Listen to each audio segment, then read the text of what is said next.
So Canada, we all know Canada, right? That's right. And what we do know also with the corporation, no surprise, registered in the District of Columbia as Canada, the corporation. No big deal, right? We all know that. We're all up to speed on that. But what do we not know? Do we know about the corporation named His Majesty the King and Right of Canada? Now, that's a question. What you're looking at right now is an LEI, a legal entity identifier. To point out here the address of this entity, His Majesty the King, right in Canada. You'll notice the address does not include the province name. Something to point out as we move along here. But I'm presenting the tidbits. So this His Majesty is by and with the advice and consent of the Senate and the House of Commons of Canada to enact all these sorts of acts, including the Online Harms Act, censorship bill. And looking online, it can be clear, right? We can back this up. Whenever they refer to Her Majesty, His Majesty, really they're meaning the government of Canada means Her Majesty, the Queen and Right of Canada. Her Majesty means the government of Canada. Right? No problem. Corporation. So as we're looking at this, we really want to know what the LEI is about. Why do they have these entity identifiers? So it's a regulation, right, on the world stage of trading securities. As you can see, the LEI has to do with securities, derivative reporting, transaction reporting for debt. And so, yes, we can say Canada is a corporation. It's really equivalent to this here. Old man yells at clouds, right? It's the same as the people out that are saying, I'm not a person, I'm a man. I'm not a person, I'm a man. And I'm not bound by any contract to deal with the person. Well, that's just simply not the case. We have this person, the Bill of Rights, we're guaranteed it, the right of the individual to life, liberty, and the security of the person. So, of course, normally when in the early years, when we look at this sentence, we would think, yeah, our military protects us from foreign invasion. But if you just flip the script here in your mind and you look at it for what it is clearly saying that you have the right to the security of the person. And of course, the security of this person with the government of Canada, Canada, the corporation, His Majesty the King, in right of Canada, that has to deal with taxes, right?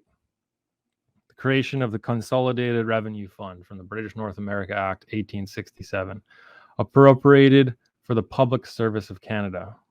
So that social insurance policy, remember, it's an insurance contract for the person, the employee, for public service of Canada. And now, just to be up to date with the times, recently at the end of the 2023, there was a petition cycling around, and then in January, they presented it in the House of Commons. I rise today to present e-petition 4701, the highest signed e-petition in Canadian history with 387,487 signatures. The petitioners state that they have lost confidence in the Prime Minister. The petitioners ask the state and the current government is not acting in the best interest of all citizens, and the petitioners call upon the House of Commons to call for a vote of non-confidence in a federal election 45 days following the vote. So this was presented, the House of Commons. The current government elected is not acting in the best interest of all citizens. They're calling upon the House of Commons to call a vote of non-confidence. Where is it? Did everybody forget already? That was presented January 31st. We're at the mid-month of March. And with that, we had 387,487 signatures. The disclaimer here is, in the first place, there was no obligation for any of those representatives to present an e-petition or paper petition in the House of Commons. To think that these petitions have any effect, well, are they going to dissolve Parliament by calling a vote of non-confidence? We'll see. We will see. January 31st, time's ticking, nothing's happening. You know what? What probably won't happen, because what happens in the time it happens is always predictable. Here we have a proclamation that was drafted September 27, 2023. And you can see that when this bill becomes effective on the first dissolution of Parliament that occurs after April 22nd, 2024. So April 22nd, we're about a month away from that, just over. And this specifically had to do with the electoral boundaries. So they're shifting the boundaries of the electoral districts. This is very important to keep in mind as we move forward. But what are we really voting for? I got this picture here is to prove a point. And the point being that the Canadian government, Corporation of Canada, is really built on this bridge of popsicle sticks and thread, made with a bridge of cardboard. Now, pixelated, blurry, that's what we got. That's what we got. So, do we want to be just going forward like this, you know? Canada, the reputation of Canada. Oh, peacemaking, hockey playing, maple syrup drinking. Canadians, they're so nice. You live in the fucking frozen communist shithole of Canada. Canadians always say sorry all the time, so I think that has a big thing to do with it. Canada, bro. Imagine being from Canada. Imagine saying, I'm a man. From where? From Canada. What? That doesn't go together. What are you talking about? Wait, you're a man from Canada? Nah. I feel like Canada, they have a lack of self-awareness. Everyone there is like, oh, we're so nice, like we're the nice version of America or whatever, but they have a lot of the same problems that we deal with, and they just don't recognize them. So, you know, reputation's sake, Canada hasn't held up in the last few years, and the bald man in that video is obviously really slandering every man in Canada, and I'd have to argue against his point that the truckers, which statistically I would say the majority of those truckers were men, that they sparked a trend around the world. And that's hard to contend with in regards to what men can pull off in Canada. They did it completely peacefully, and they forced Trudeau's hand to show what he's truly made of and what Canada, all caps, can do for you. So to really just figure out where we are in this point in time, we have to just go back. So everybody in Canada is on the same page. You know what I'm saying? We need to get this straightened out a bit. So we're going to not just look at Canadian history, but corporate Canadian history. 1867, the founding of Canada. 1871, an important date. 1877, the Treaty of Washington payment. 1931, the Statute of Westminster. 1947, the end of the 70-year international bankruptcy. And finally, 1982, the Charter of Rights and Freedoms and the ratification or lack thereof of the Constitution of Canada. And 2017, which isn't in the record books, but that was the end of Canada's second international bankruptcy, the first end of the international bankruptcy of Canada ending in 1947, which we had on the screen there. So let's just look at the founding of Canada, 1867. The original bill that was sent to the Colonial Office in England, the intention was written on the right here by John A. Macdonald, a desire to have a federal union for the purposes of government and legislation. When this bill was sent to the Colonial Office, it was changed for the government of the United Colony, and they scratched out here for the purposes of government and legislation. So from the get-go, the original intentions weren't reciprocated. And I imagine it had to do with holding on to certain assets. So let's continue forward. We can see here in the British North America Act that Canada shall form and be one dominion under the name of Canada, the Union of Canada, Nova Scotia, New Brunswick, and government thereof. This is March 29th, 1867. And right there, it shows that it was a desire to be federally united into one dominion under the crown. And when you look, this is section 102, and it has to do with debt, right? Assets, taxation. That's really the creation of Canada, right? Creation of the Consolidated Revenue Fund. Each province sends taxes to the General Revenue Fund, and then they get sent to the Consolidated Revenue Fund.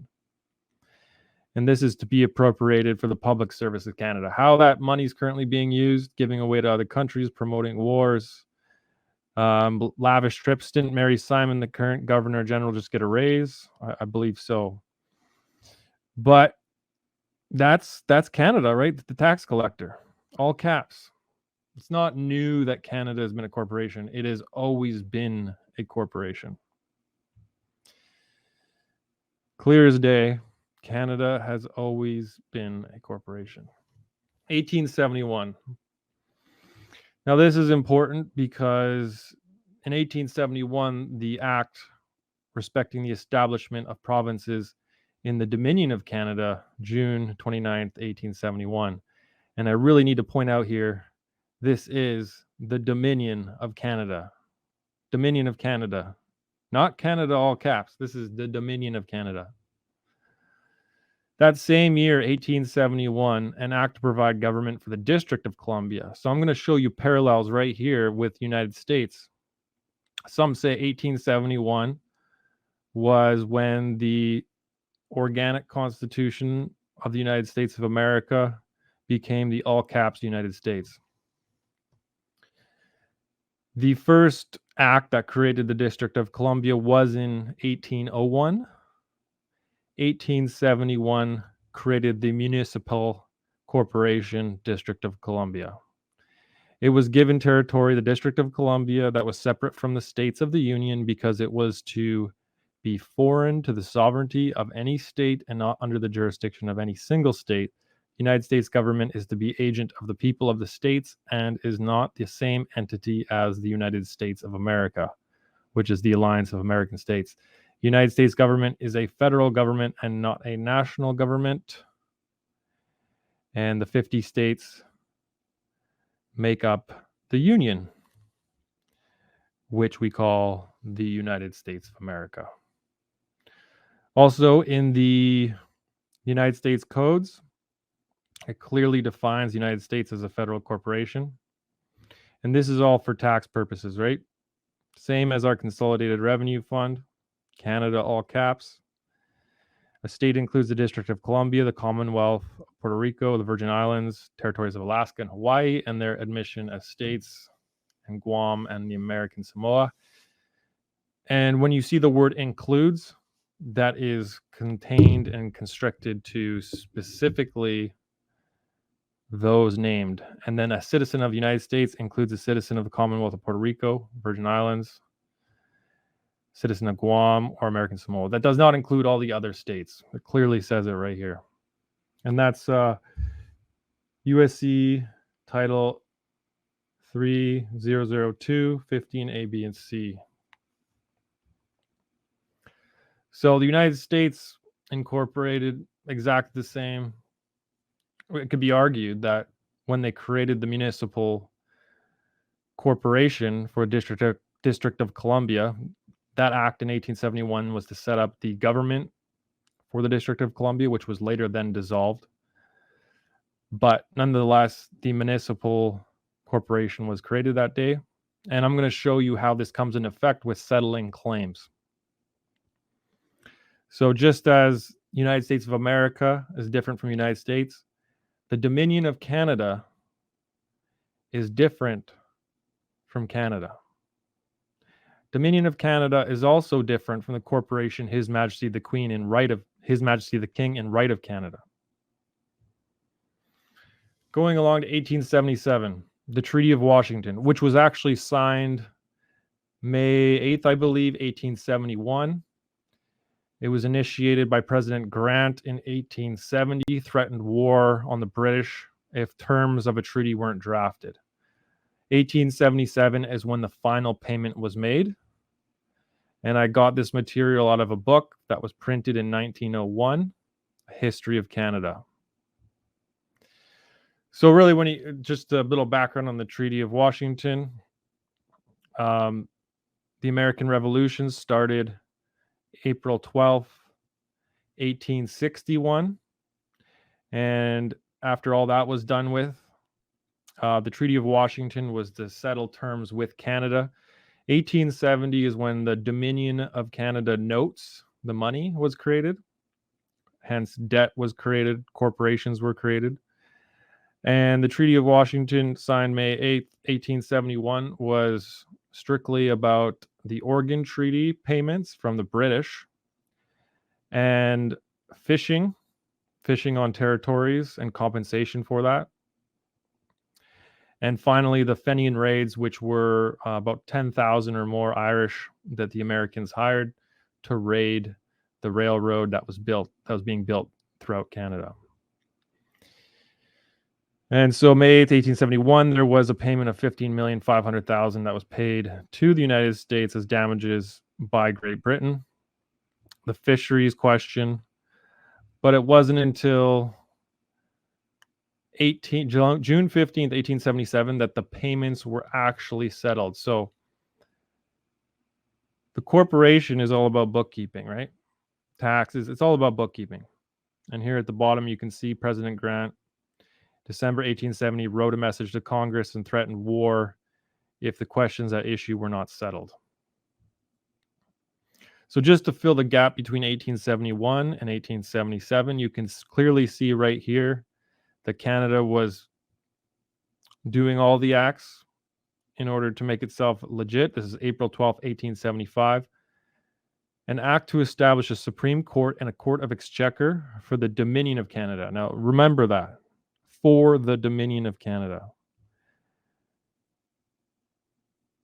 And in this one, you can see 1876, April 12th. Familiar? The American Revolution started April 12th, 1861. 1876, April 12th. An act in regard to the Supreme Court and Exchequer Court of Canada, not Dominion of Canada. This is for the Court of Canada. Fine distinction.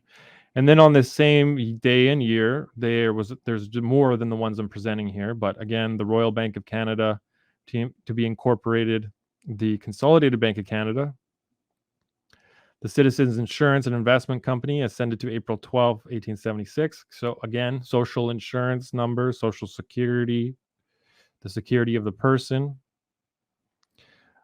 Land claims, the British American Land Company, another corporation, assented to April 12, 1876. The Indian Act, April 12, 1876, amending that act, consolidating all the acts. And then the way out, provision for the institution of suits against the Crown by petition of right, April 12, 1876. So we can't really go forward without noting that in the actual Constitution Act of 1982, which amended a bunch of things, there are marginal notes throughout the act, and it clearly says the Statute Law Revision Act of 1893 repealed Section 2. The provisions of this act referring to Her Majesty the Queen extend also to heirs and successors of Her Majesty, Kings, Queens, United Kingdom, Great Britain, and Ireland. What happened in 1901, 1902?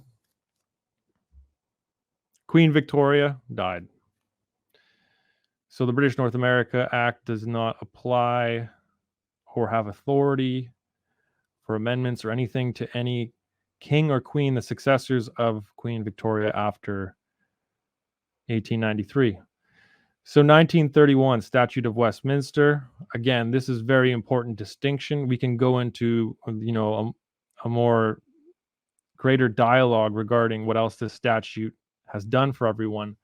But I really want to point out that this defined Dominion as the Dominion of Canada, and that the expression colony, this is amending, the expression colony shall not include a dominion or any province or state forming part of a union. So December 11th, 1931, the Statute of Westminster, therefore, the Dominion of Canada is no longer an asset of the Crown. We were released. 1947, I pin this as the end of Canada's first international 70-year bankruptcy that started in 1877, plus 70 years, 1947. Now, this is letters patent constituting the office of Governor General and the Commander-Chief in Canada. This is really important because this was done in 1947, signed by the Prime Minister of Canada, Mackenzie King. And you'll see that it has also been signed with our royal hand by His Majesty's command. Wikipedia, not the best source, but let's just look around. Letters patent signed by George VI as King of Canada on September 8th, 1947. The Encyclopedia for Canada, King George VI, predecessor of Queen Elizabeth II, issued letters patent in 1947. Now, what do the letters patent do? It authorizes and empowers the Governor General with the advice of our Privy Council of Canada or of any members thereof individually as the case requires to exercise all powers and authorities lawfully belonging to us in respect to Canada. The letters patent include the right to grant royal assent to legislation and a variety of other things, and to administer oaths of allegiance, right? So highlighted here on the left, again in bold, our royal hand. And this is more text in regarding someone else's astute observation in around 1965.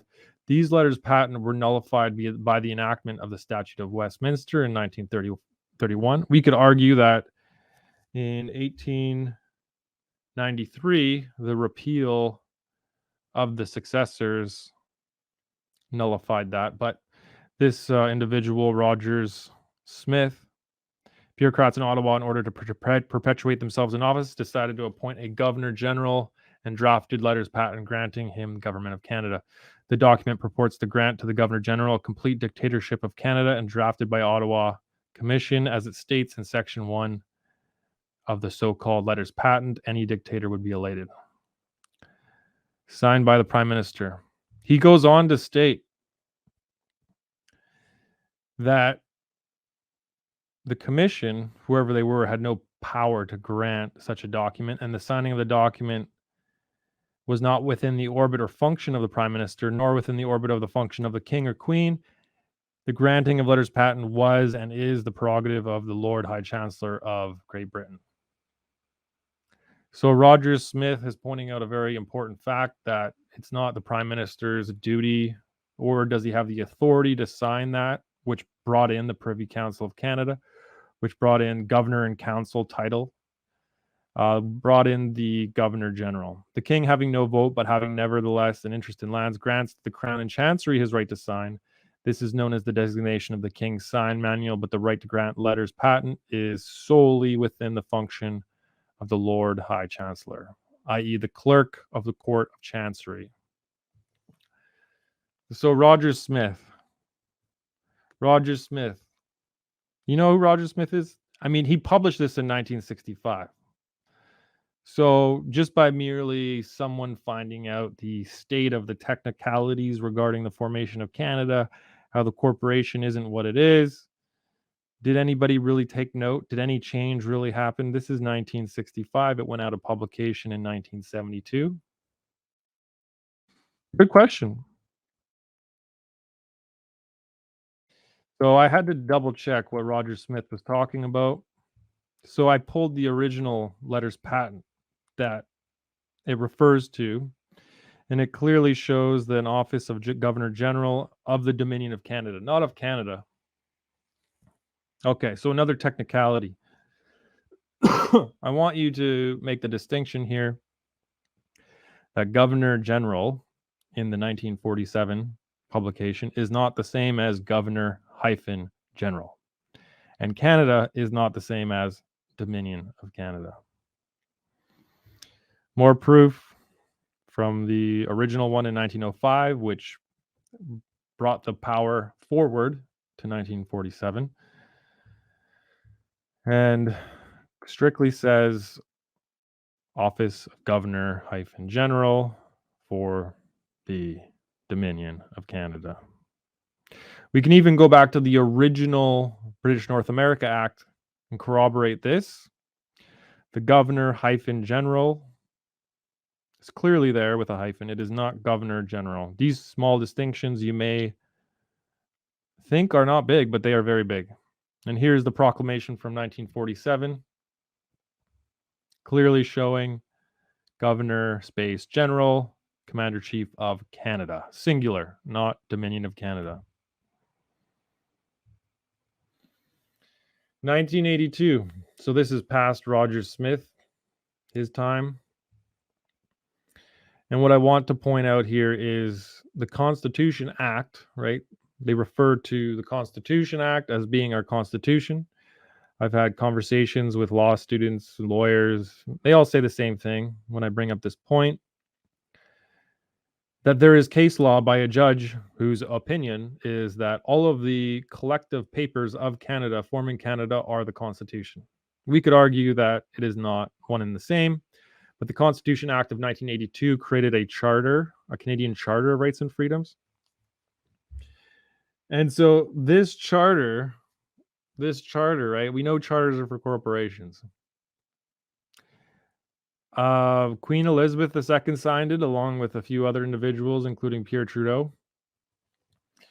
And as of 2024, the government of Quebec and other provinces, through the Meech Lake Accord, Charlottetown Accords, all the way up to this modern day, there's never been an official ratification of the Constitution Act. All provinces combined, to form a union or be on the same page, none of them have all completely come together and ratified it. And this is a fact. Brian Mulroney, who died recently, rest in peace, Prime Minister Brian Mulroney, in 1987, there was a series of amendments to the Constitution of Canada, the Meech Lake Accords. However, former Prime Minister Pierre Trudeau, feminist activists and Indigenous groups raised concerns about the lack of citizen involvement. And the support for the Accord began to decline.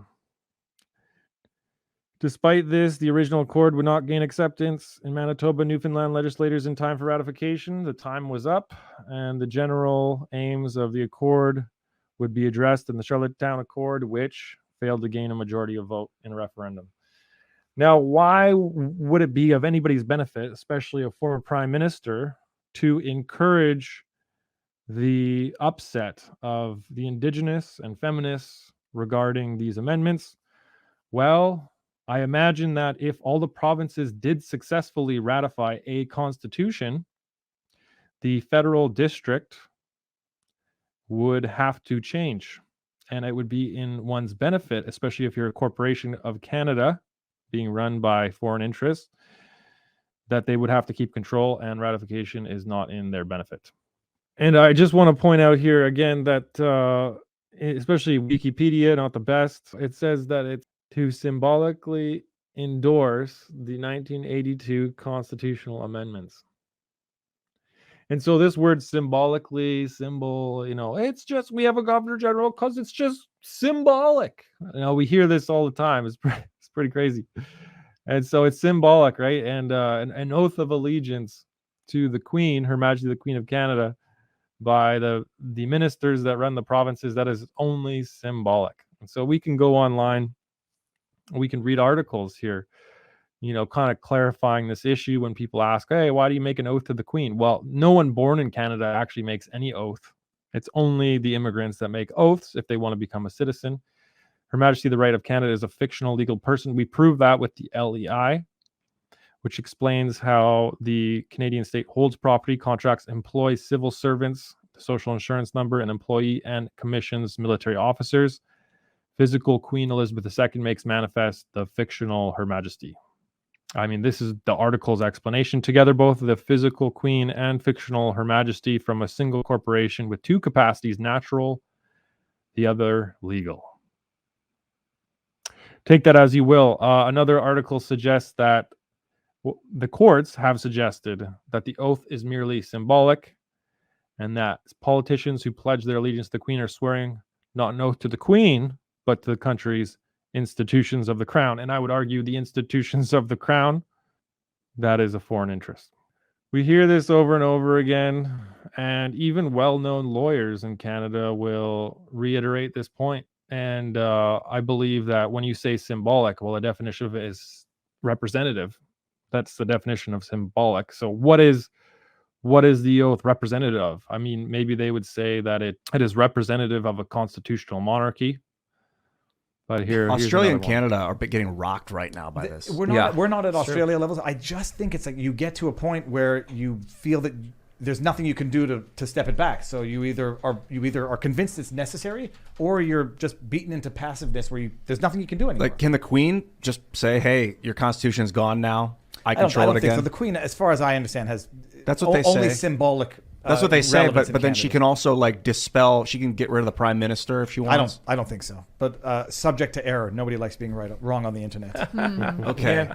I'm surprised you don't Ian, know as a Canadian lawyer. Ian, if you want the correct answer, just assert one of them to be true, and you'll get inundated. I get with people different correcting information from different people about the Queen's authority in the Commonwealth. My understanding is it's symbolic. It's purely symbolic, and her face on our money is also purely symbolic.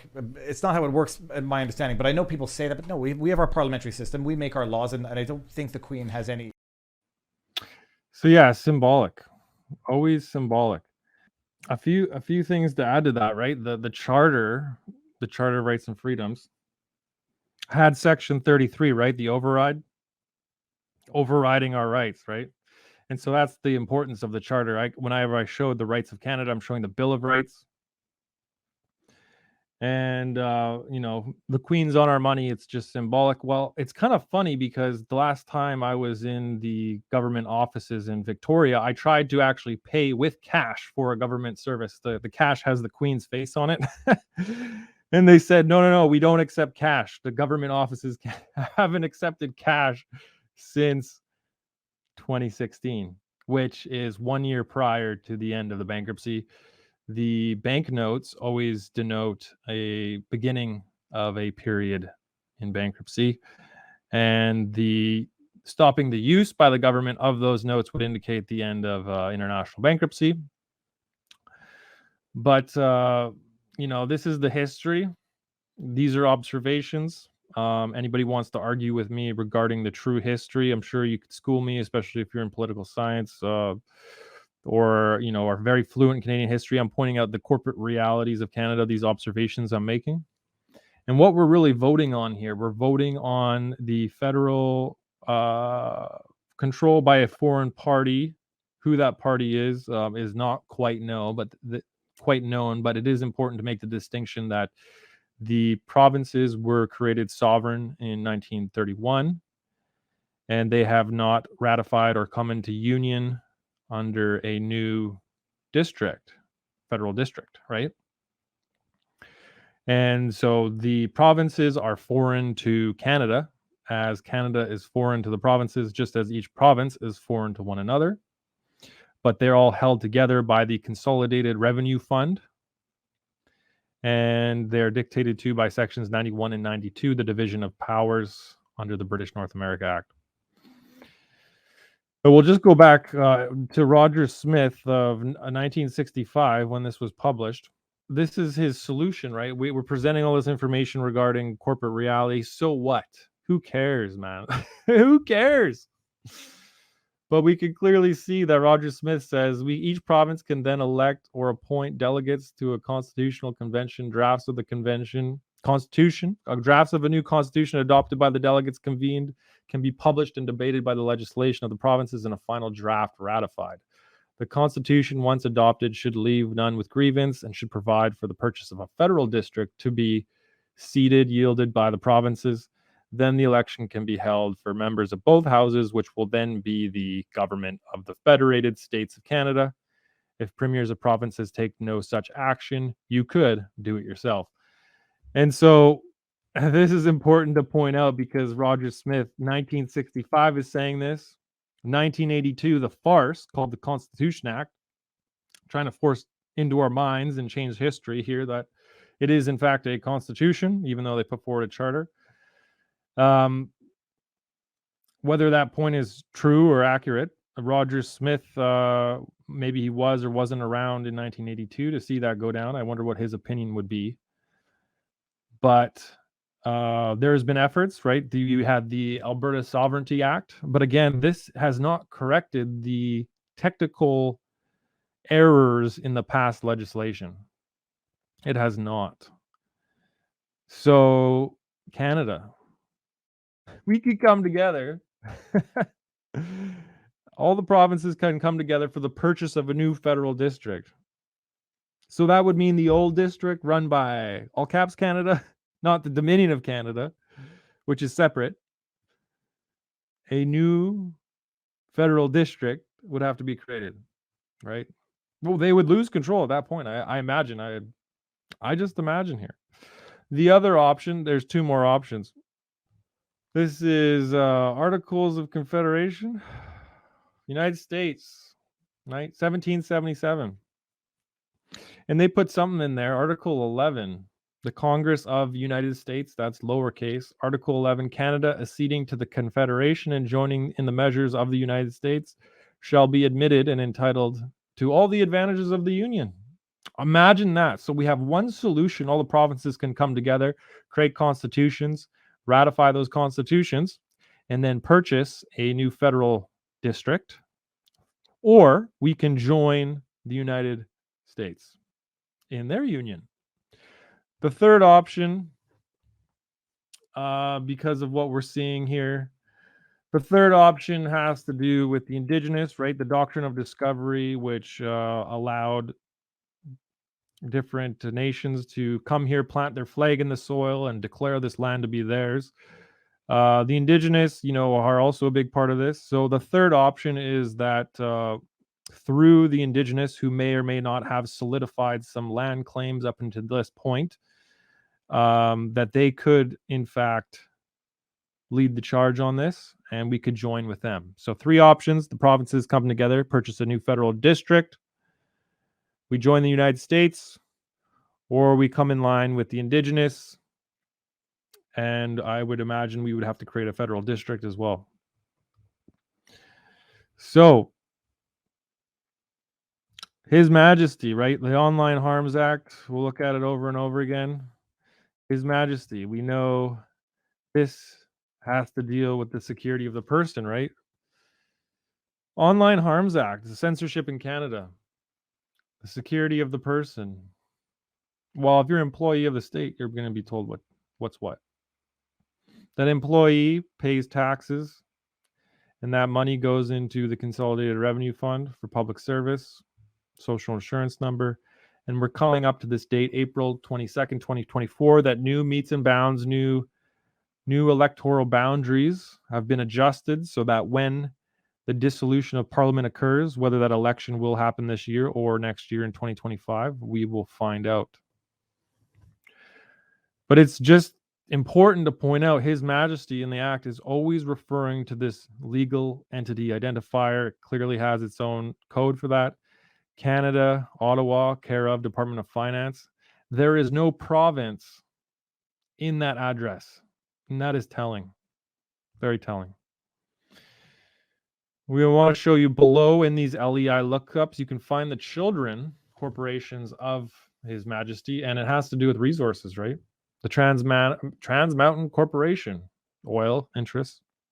And funny enough, there is the Canada Enterprise Emergency Funding Corporation, i.e., when there is a state of emergency, there is a fund where money can be created.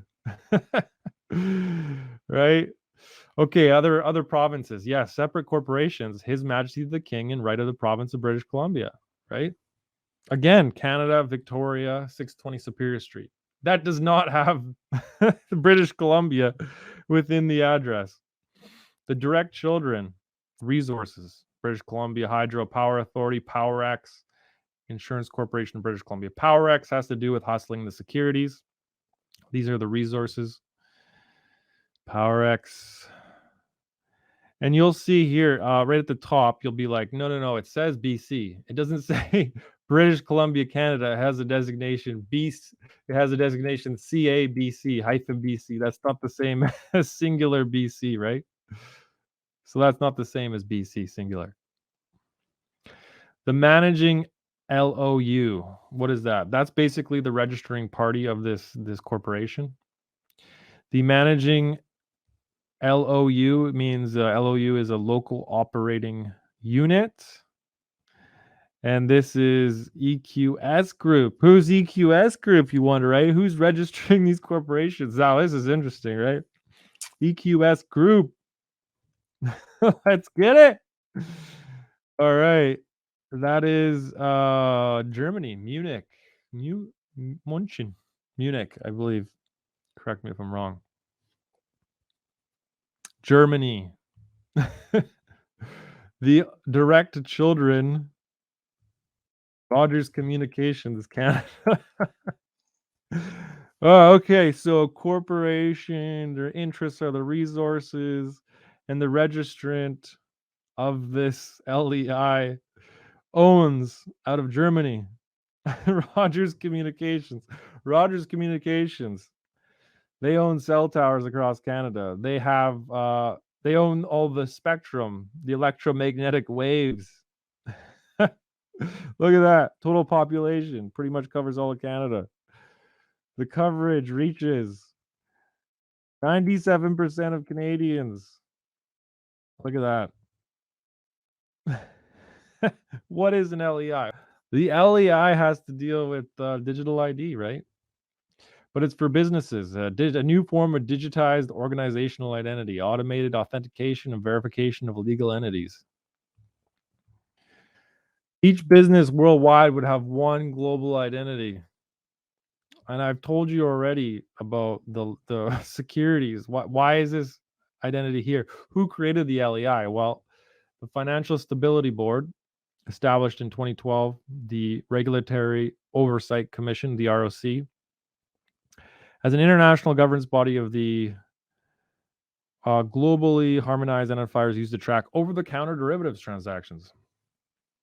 The G20 Summit of 2012 created this global LEI system to manage financial risks, assess systemic risk, and maintain financial stability.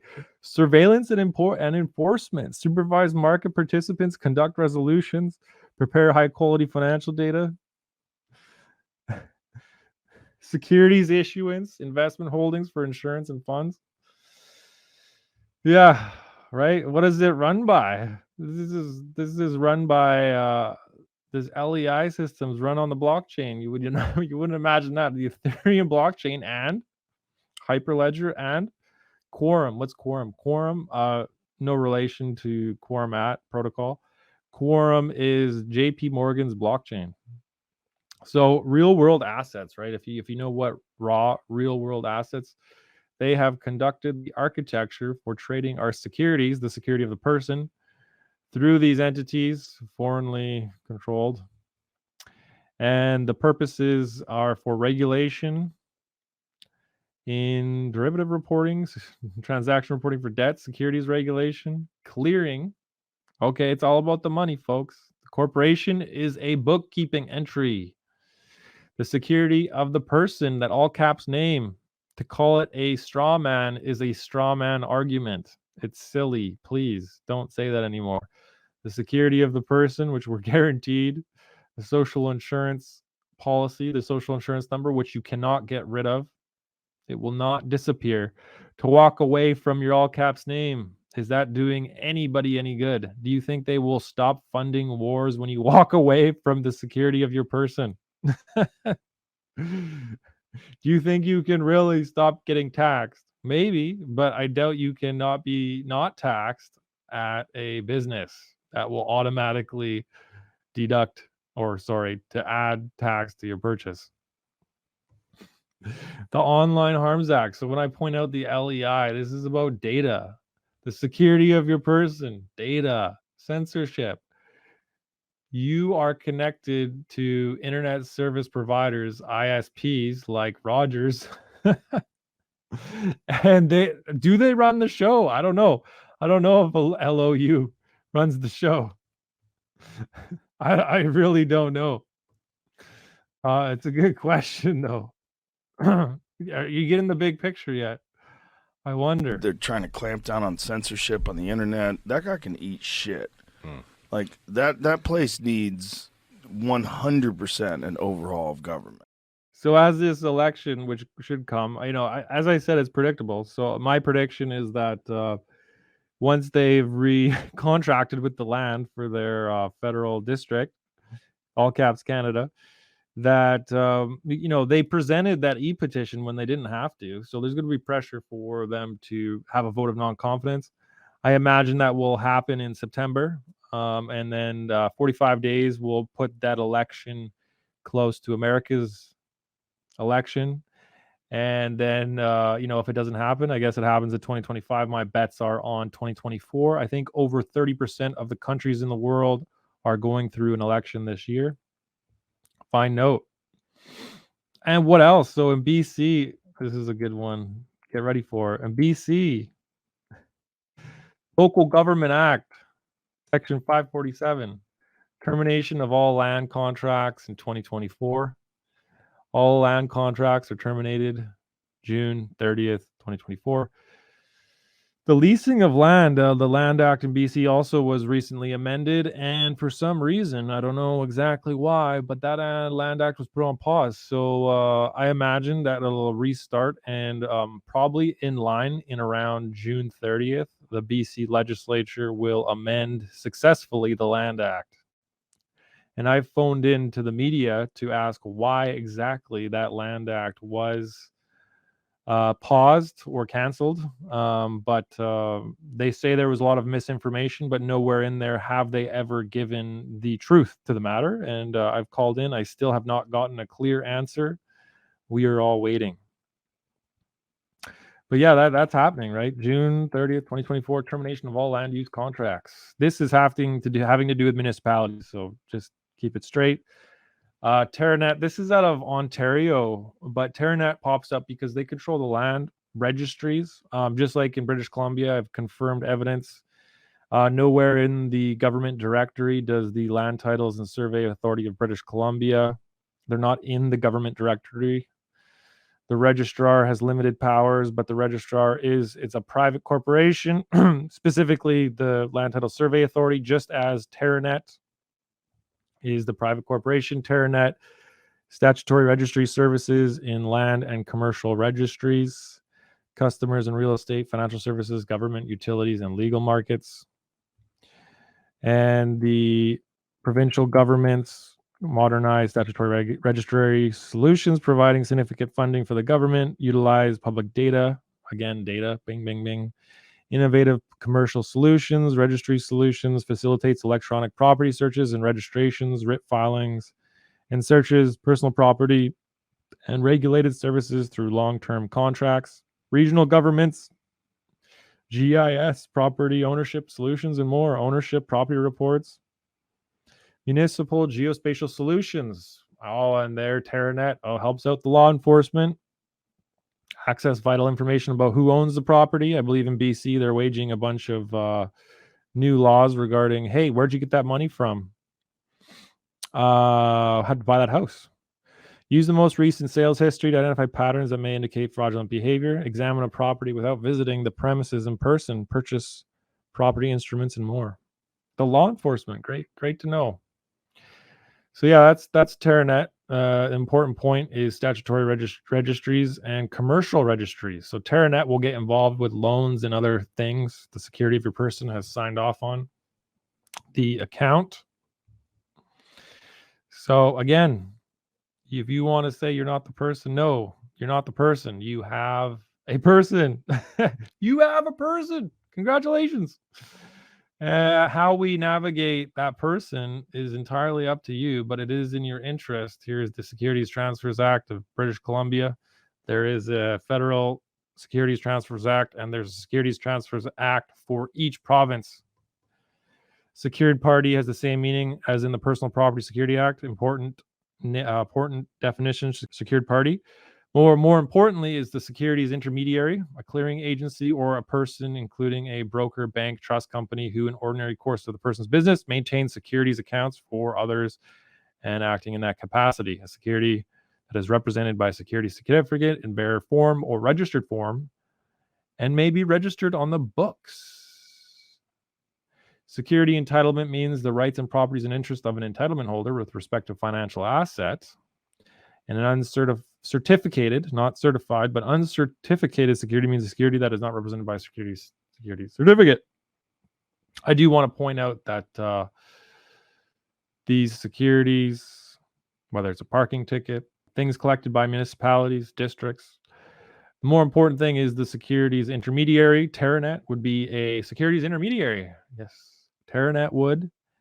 Also, the Land Titles Survey Authority. Yep, we have securities intermediaries, and there's certain rights of purchasers of securities, entitlement holders, and whether or not it's a certificated security, and how that goes about. So really, when you want to look into your solutions in the security of your person, you're going to be looking to this act as a guideline, not as the law, but as a guideline. Please make that clear. This is a statute. But securities intermediaries, it's not deceit because everything is published. It's not fraud. Everything's published. And your person has gotten in contracts. That person is not you. You have a person and everything's published. So let's look at another corporation, the Municipal Finance Authority of BC. They're trading bonds, right? What are they about?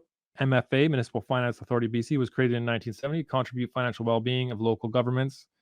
It's independent from the province of British Columbia, meaning it's a private corporation, and operates under the governance of a board of members appointed from the various regional districts within the province. So regional districts, they go out, they hire bylaw officers, and they ticket various people. If you have too many houses on your land, you're trying to house the homeless. These sorts of things of people of the province of British Columbia have been putting up with and ticketed for taken to court over. They are creating securities. The Municipal Finance Authority was created by the Municipal Finance Authority Act, 1979. A collector means the collector of each municipality or the surveyor of taxes of the province. Okay, your property taxes. Property taxes can be collected or redirected to the MFA. Important to note that it does have the definition of regional district because that is important. It is an incorporated jurisdiction, and securities means bonds, debentures, deposit certificates, promissory notes, evidences of indebtedness. Right? Traffic tickets, everything hustled as securities by securities intermediaries like the MFA for the security of the person. So, Canada, do you want to vote for a new prime minister under the auspices of the janky, patched up Canada? That's my question. Do you want that Canada? Do you want a different Canada? Because just if you vote for the left or the right, you're still getting the same bridge. This pixelated popsicle stick, yarn threaded cardboard foundation for Canada, which has not been corrected. The technicalities have not been corrected. The Governor General is not the same as Governor-General. The Canada is not the same as the Dominion of Canada. And a reminder that the courts of exchequer, which are the courts of chancery, which are the courts of equity, are for the Dominion of Canada. I've mentioned quite a few solutions here. So if you want to go forward and vote after April 22nd, 2024, so we're not going to get any dissolution. We're not going to get any vote of non-confidence. None of that. No, it's going to be after April 22nd. Best guess, September. If you want to learn more about specifics, we're going to give nuggets. Checkyourself.com. That is where it's going to happen. And so who am I? I'm by the name Wolf Shield, otherwise known as Mark Smith. Checkyourself.com with the Q. Social media, Check Yourself just getting this started here. So if you want to join, and let's make this happen. There's a lot to do and a reputation to correct. Thank you and good night. Do, do, do.